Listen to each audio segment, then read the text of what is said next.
So class, आज हम एक बहुत मज़ेदार एक्टिविटी करने जा रहे हैं। हमारे सामने है एक बीकर। Yes ma'am. और उसके अंदर है एक सिक्का, एक कॉइन है। सबको दिख रहा है? Yes ma'am. अब आप लोग थोड़ा पीछे हो जाओ और वहाँ पर रुक जाना जहाँ ये कॉइन दिखना बंद हो जाए। पीछे हो जाओ जहाँ तक दिख रहा है,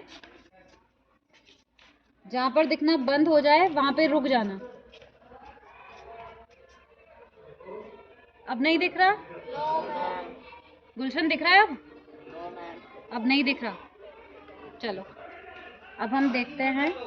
तो ये क्यों नहीं दिख रहा है? क्योंकि ये जो कॉइन से लाइट आ रही है अब ये तुम्हारी आइज तक नहीं पहुंच रही। ठीक है, अब मैं इसमें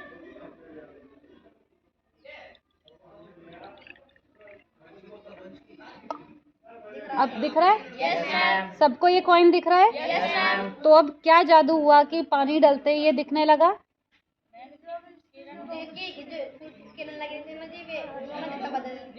वेरी गुड।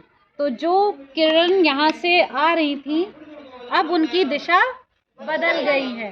पानी की वजह से जो लाइट इधर से आ रही थी उसकी दिशा बदल गई है और वो अब तुम्हारी आंखों तक पहुंच पा रही है। तभी तो तुम्हें ये दिख रहा है। जब इसकी लाइट तुम तक पहुंचेगी तभी तो तुम्हें ये दिखेगा। ठीक है, तो इससे हम कह सकते हैं कि ये रिफ्रैक्शन है, यानी कि अपवर्तन है, बेंडिंग ऑफ लाइट। ठीक है, कि प्रकाश का मुड़ना, बेंडिंग होना। ठीक है, तो यहाँ से लाइट बेंड हुई है, उसी वजह से अब ये तुम्हें दिख पा रही है। और जब इसमें से पानी नहीं था उस समय ये नहीं दिख रही थी, क्योंकि वो लाइट तुम्हारी आंखों तक नहीं पहुंच रही थी।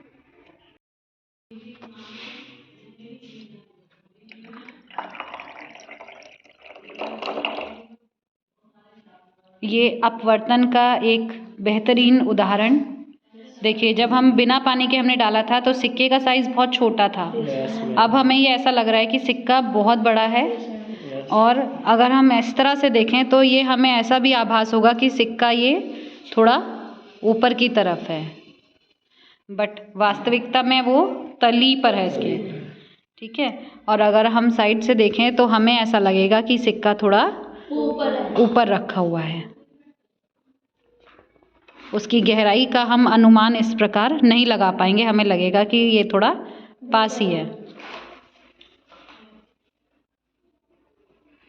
तो ये अपवर्तन का उदाहरण है।